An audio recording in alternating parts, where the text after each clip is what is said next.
अस्सलाम वालेकुम नाजरीन, बहुत ही जबरदस्त खबर लिए एक बार फिर मैं हाजिर हूँ। एशिया कप पाकिस्तान पर भारतीय टीम मैच के दौरान कब भारी पड़ सकती है। राशिद लतीफ, कौमी टीम के साबिक कप्तान राशिद लतीफ का कहना है कि भारतीय टीम मिडल ओवर में मजबूत टीम है, लिहाजा पाकिस्तान टीम को इस दौरान अच्छी बॉलिंग का मुजाहरा करना होगा।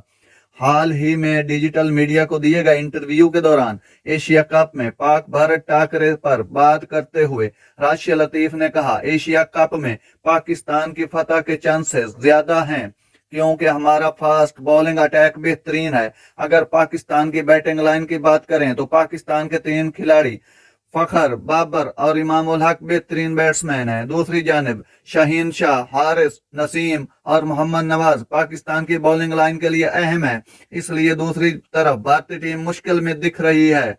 11 से 40 ओवर के दौरान हमारे बॉलर को अच्छी कारकर्दगी दिखानी होगी।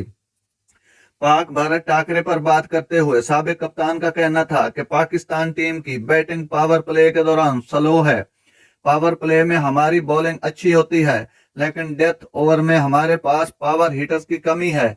11 से 40 ओवर के दौरान हमारे बॉलर को अच्छी कारकर्दगी दिखानी होगी क्योंकि इन ओवर में हम विकेटें मुश्किल से निकाल पाते हैं। लिहाजा हमें भारत से मुकाबले के वक्त इन ओवर में अच्छा खेलना होगा क्योंकि भारतीय टीम मिडल ओवर में बहुत मजबूत है और वनडे का गेम मिडल ओवर में ही सेट होता है। नाजरीन, ये थी जबरदस्त खबर जो मैंने आप तक पहुंचाई। अगर मेरा वीडियो अच्छा लगा हो मेरे चैनल को सब्सक्राइब जरूर कीजिएगा। अल्लाह हाफिज।